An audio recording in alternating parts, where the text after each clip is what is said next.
Vamos receber o secretário de Segurança Pública de São Paulo, Guilherme Derrite.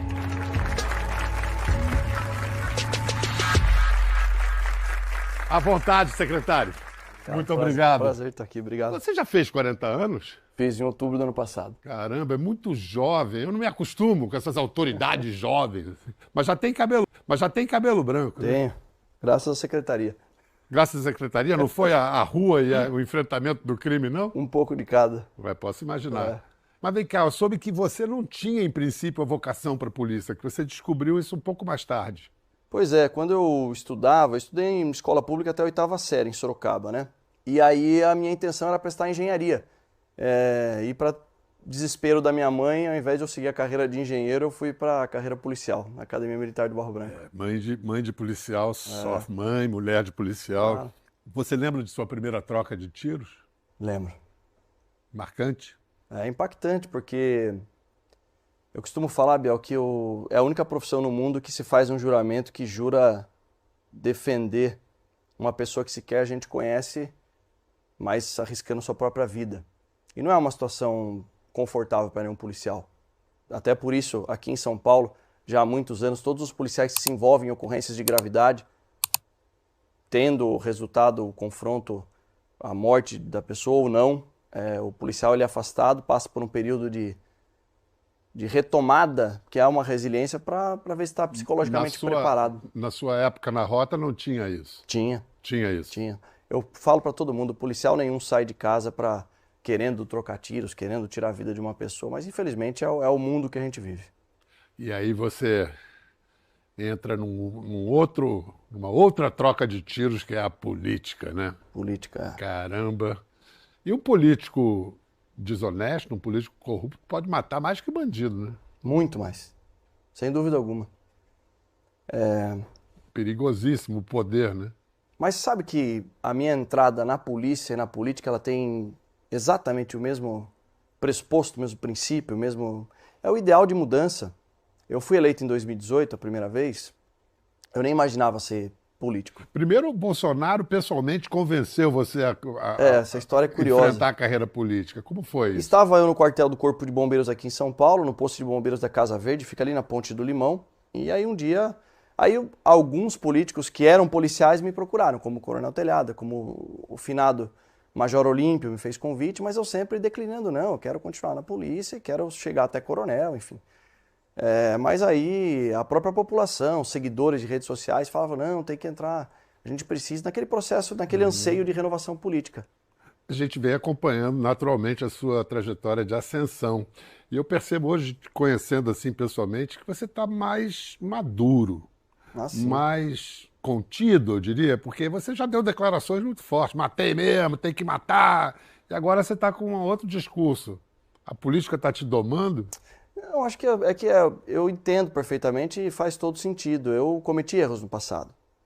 Um jovem tenente de 20 e poucos anos, enfim, e acabei falando, principalmente num áudio meu que vazou, que era um grupo restrito ali, e no contexto lá era que alguns policiais foram transferidos da rota, porque acabaram se envolvendo em ocorrências de confrontos. Como eu mencionei, o confronto, a pessoa que menos deseja que haja um confronto em São Paulo sou eu.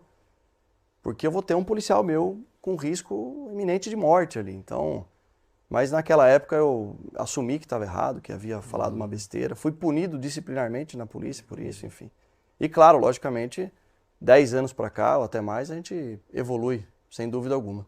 A coisa de poucas semanas, semana passada ou retrasada, o evento de filiação do Guilherme Derrite ao PP acabou sendo interpretado como um lançamento da campanha do governador Tarcísio de Freitas à presidência, da eventual campanha. Essa sensação, você que estava lá, essa sensação de uma onda que é irresistível ou vocês da imprensa estão falando demais?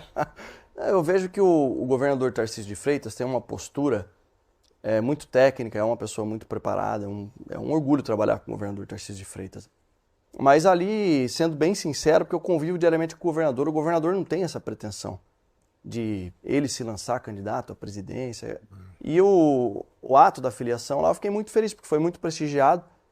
Assim, os maiores líderes, os presidentes nacionais dos partidos de centro-direita, todos presentes, mas era com o objetivo de firmar mesmo essa possível pré-candidatura minha ao Senado. Política é nuvem, né? Cada hora. No momento, a nuvem está indicando Brasília para você, né? Obrigatoriamente eu tenho que voltar para Brasília, né, para o mandato ano que vem. Agora, houve uma reação àquele evento de bolsonaristas, achando que o Bolsonaro foi pouco citado pelo Tarcísio, por vocês, que vocês... É uma base difícil de agradar. Vocês se esqueceram de citá-lo o suficiente? O que aconteceu? Eu vejo que não. O que acontece é que em todo grupo político existe ali alguma disputa por espaço, é natural na política, né? Mas eu fiz questão de falar o nome do presidente Bolsonaro, de agradecer o Valdemar da Costa Neto, presidente nacional do PL, porque a primeira pessoa a ser consultada para que eu pudesse retornar ao Progressistas foi justamente o presidente Bolsonaro. Quando o senador Ciro Nogueira veio falar comigo, eu falei, olha, presidente, para o Ciro Nogueira, né, que é presidente do Progressistas, eu volto com o maior prazer, ainda mais com esse objetivo de que a gente consiga uma renovação no Senado e viabilizar a minha candidatura. Você falou, né, que o que te moveu para ir para a polícia é a mesma coisa que te moveu para ir para a política, o desejo de mudanças, de contribuir para as mudanças. Um policial, acho que não tem jeito, é deformação profissional, como a gente diz, ele leva seus valores e suas práticas para a política. Deixa eu dar um exemplo. Claro. Um ex-secretário de Segurança Pública de São Paulo, um competente secretário de Segurança Pública, que alguns dizem se comporta como tira como juiz do Supremo, Alexandre de Moraes. Você concorda com quem o chama de ditador? Eu vejo que o princípio constitucional de harmonia entre os poderes está abalado hoje na República Federativa do Brasil. Nós estamos vivendo um período muito difícil, muito desafiador, que está gerando muita crítica, em especial pelas condenações que a Suprema Corte tem sentenciado com relação ao fato do dia 8 de janeiro, entre outros casos, humorista sendo condenado a mais de 8 anos e 4 meses de prisão. Não estou dizendo que está certo ou que está errado, mas não está havendo um balanço correto no meu ponto de vista, né? Eu acho que os poderes eles têm que viver em harmonia e hoje, infelizmente, está se sobressaindo o Poder Judiciário sobre os demais poderes. Acho que o Congresso Nacional, muitas vezes o Congresso Nacional, por negligência do Congresso, é que há um ativismo judicial, é que há um avanço em pautas que não deveriam acontecer. Na prática, o que o Bolsonaro, seus apoiadores e aliados estão fazendo, você faz parte disso, porque você é um possível, provável candidato ao Senado, é ser maioria no Senado para, eventualmente, encaminhar impeachment de juízes do Supremo e anistia dos envolvidos no 8 de janeiro.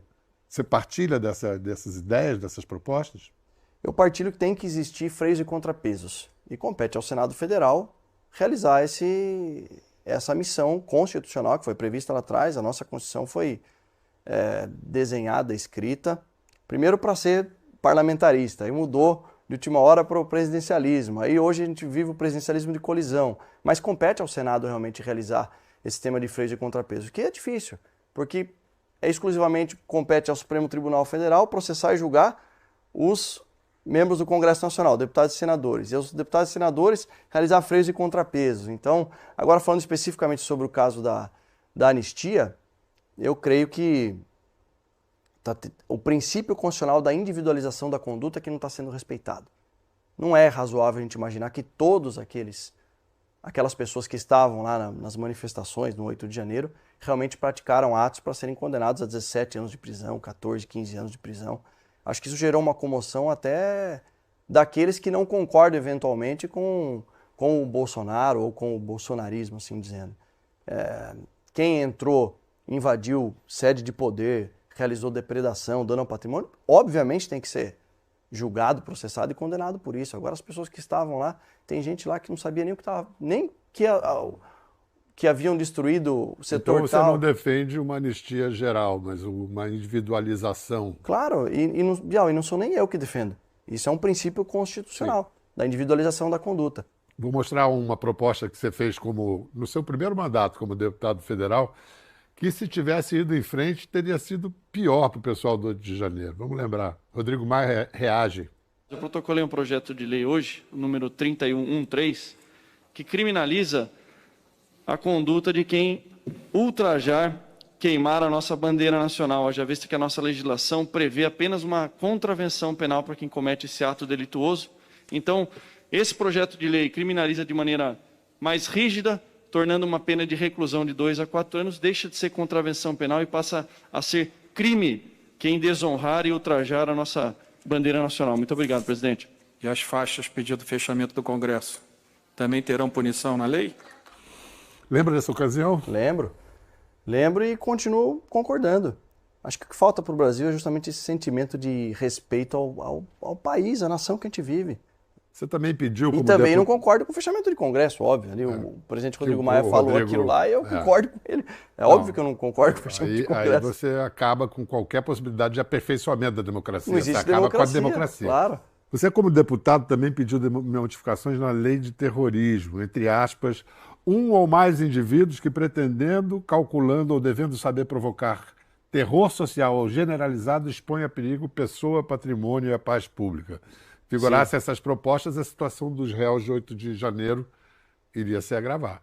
Pode ser que sim. Aí cada conduta tinha que ser avaliada, mas em razão dessa legislação, salvo engano, é o PL 149, que eu fui relator na Comissão de Segurança Pública. Eu estava pensando naqueles casos de crimes ultraviolentos. Nós tivemos em Araçatuba, no final de 2022, um pouco antes da nossa gestão. Aliás, foi a última ocasião que teve no estado de São Paulo isso. Na nossa gestão nós não tivemos. Mais de 20 criminosos armados, com 10 veículos blindados, com fuzis, com .50, capaz de derrubar um helicóptero, até mesmo um avião. Eles fecharam todas as vias da cidade, explodiram caixas eletrônicos. O nosso ordenamento jurídico não classifica esse tipo de ação como uma ação terrorista. Então, era pensando nesse caso, exatamente, que precisa da classificação do crime de terrorismo, aí sim, com agravamento da pena, sem a possibilidade de progressão do regime de cumprimento de pena. Agora, tem sido citado como exemplo inspirador, principalmente da direita, o presidente de El Salvador, o Nayib Bukele, que botou, salvo engano, 1,6% da população na cadeia, num país de 6 milhões de habitantes, 6.300 mil habitantes. Essa experiência pode inspirar o Brasil? Você acha o Bukele algum tipo de exemplo para o Brasil? Eu não diria exemplo, mas o que eu diria e disse inclusive num congresso, eu participei em Brasília recentemente, que tem lições que a gente pode aprender. Sabe por quê, Bial? Porque nós estamos falando de um país que já foi o país mais violento do mundo, que tinha uma taxa de homicídios por 100 mil habitantes acima de 100, 109, 112 para cada 100 mil habitantes. Ele reduziu para um pouco menos de 30, lembrando que tem estados aqui no Brasil que tem mais de 50, e ele reduziu o último censo, salvo engano, para 1,9 para 100 mil habitantes, melhor do que países do leste europeu que são extremamente seguros. Mas a que preço, né? Essa é a questão. Eu não estou dizendo que eu concordo com o que foi feito, até porque eu nem tenho legitimidade, eu não sei o que realmente conduziu todo esse processo, mas que nós temos lições a serem aprendidas, ou no mínimo, que a gente tem que se debruçar sobre esse caso e entender e trazer dentro da nossa realidade para um país continental, com mais de 200 milhões de habitantes, com cada estado ali com a sua característica, sem dúvida alguma, acho que nós temos lições a serem aprendidas. O primeiro trimestre desse ano trouxe bons indicadores na sua área, no estado de São Paulo. Homicídios caíram, uma tendência nacional, roubos diminuíram também, mas os furtos da capital estão no maior patamar da série histórica. Olha um caso curioso de furto. E um homem invadiu o condomínio onde mora o secretário de Segurança Pública aqui de São Paulo e roubou um carro. Essa notícia é destaque no G1, a gente confere juntos aqui. Reportagem do Abraão Cruz. O condomínio de prédios onde mora o secretário Guilherme Derrite fica na Lapa, zona oeste aqui da capital. Secretário, Guilherme, ele foi muito infeliz na escolha do endereço ou foi uma provocação? Vocês apuraram o que aconteceu? Apuramos. Vocês prenderam o cara? Primeiro, parabenizar a Polícia Civil por ter elucidado o caso, mas algo curioso, né? Ele não sabia que eu era morador. Eu tento manter uma vida extremamente discreta, moro num condomínio residencial, prédios, apartamentos, até por uma questão de segurança. Mas ele já havia furtado 3 outros condomínios da região. Então, a Polícia Civil já estava ali com a investigação avançada para realizar a prisão desse indivíduo. Agora, o que é curioso é que não foi o caso, né, do nosso amigo aí que noticiou, mas parte da imprensa atribuindo a responsabilidade a mim. Quem cuida da segurança do condomínio é uma empresa privada. Como eu não posso pegar uma viatura da Polícia Militar, se eu fizesse isso, seria improbidade da minha parte para cuidar da segurança pessoal. Nós temos que aprender muito com uma teoria que foi muito estudada no mundo todo, que é a teoria das janelas quebradas, aplicada pelo Rudolf Giuliani em Nova York, enfim. Nós temos que punir o menor dos delitos para evitar que o maior aconteça. Eu não estou falando que quem furtar uma bolacha no supermercado tem que ficar 20 anos preso. Mas esse indivíduo, ele é reincidente criminal. Hoje, a maior chaga da segurança pública, o que causa a insegurança no Brasil, é justamente a impunidade, a reincidência criminal. Já chegamos a prender, Bial, aqui em São Paulo, 30 vezes o mesmo criminoso por um crime grave, crime de roubo. Ele já tinha uma condenação, tinha 99 anos de prisão a serem cumpridas, recebeu em 2015 um indulto humanitário, porque, segundo o advogado dele, ele precisava se tratar, mas ele não estava doente. A nossa doença hoje é a impunidade, é o retrabalho que a polícia faz. Isso me ocorre agora, me lembra uma resposta que você deu ao ministro Lewandowski, né? Lewandowski falou que a polícia prende mal e aí a justiça solta, porque isso é um dito no Brasil. A polícia prende muito e a justiça solta mais ainda. Mas eu acho que essa é uma... Primeiro, o ministro está completamente equivocado, ele pediu desculpa, se retratou, enfim. Mas o que nós precisamos promover no Brasil é a reforma do sistema de justiça criminal. É isso que me move como propósito, como ideal de continuar na vida política. Quais seriam os pontos centrais dessa reforma? Vou falar de duas situações. Primeiro, da audiência de custódia. Nós prendemos aqui 4 sequestradores em São Paulo, no final do ano passado, que mantiveram um casal de idosos de 75 anos num cativeiro por 9 horas. Os policiais militares abordaram uma dupla desses 4, era um homem e uma mulher, viram que eles estavam com o cartão bancário dessas vítimas, levaram até a Polícia Civil continuou a investigação, tudo para ser uma ocorrência perfeita. Não fosse na audiência de custódia o Poder Judiciário liberar os 4 sequestradores, só não liberou os 4 porque um já era procurado pela Justiça por outro crime que ele tinha cometido. Sob qual justificativa? Que a mulher, a sequestradora, disse que havia sido agredida pelo policial. Detalhe, os 4 passaram por exame de corpo de delito e nada foi constatado, nenhum hematoma, nenhuma lesão. Ou seja, a palavra da sequestradora acabou valendo mais do que a palavra do policial. E eles foram postos em liberdade. Eu estou falando da audiência de custódia, nós temos que rever. Por quê? Quem tem que ter acesso à audiência de custódia, no meu ponto de vista, quem cometeu um crime como sequestro já não teria direito. É um criminoso extremamente perigoso para a sociedade. Reincidente criminal também tem que cortar acesso. Crime hediondo equiparado não pode ter acesso à audiência de custódia.